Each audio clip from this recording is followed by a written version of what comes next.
update yar haddaynu suuqa ka qaadano iyo wararka saameeyey inuu suuqu soo daato insha allah tacala isleegi doonaa soo dhawaada haddaynu ku bilowno marka hore bitcoin-ka waxaynu arkaynaa in la soo daadiyey maanta in ka badan 3% 3.4 wax ku dhow wararka saameeyeyna runtii haddaynu eegno waxaa laga hadlayaa in uu dhici karo waxa la idhahdo government shutdown taas oo miisaaniyadda waddanka maraykanka uu ku shaqayn lahaa muddada soo socota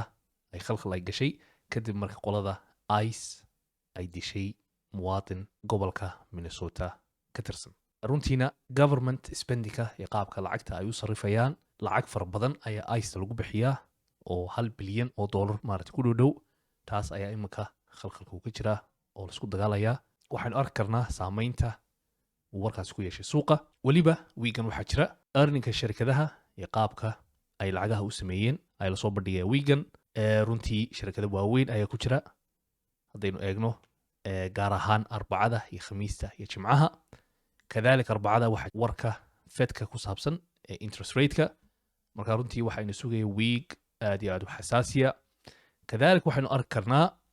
trump oo asaguna tariffs ku qaaday waddanka canada oo tariffskaasi ay gaadhayaan 100% cabsida laga qabana waxa weeye tariffskaasi in waddanka maraykanka amba shacabka waddanka maraykanka ay saameyn ku yeelato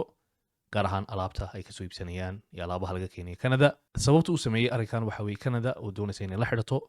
chinaha oo dhaweyd uu trump uu sheegay inaan wax mashaakil ay jirin in canada ay deal ay la gasho amba deal ay la samayso waddanka chinaha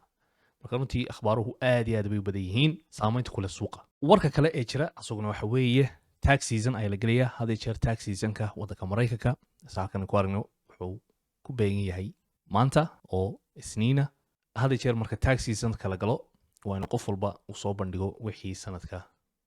soo galay iyo wixii ka baxay iyo waxa tax laga rabo marka taasina iyaduna saameyn waa yeelan kartaa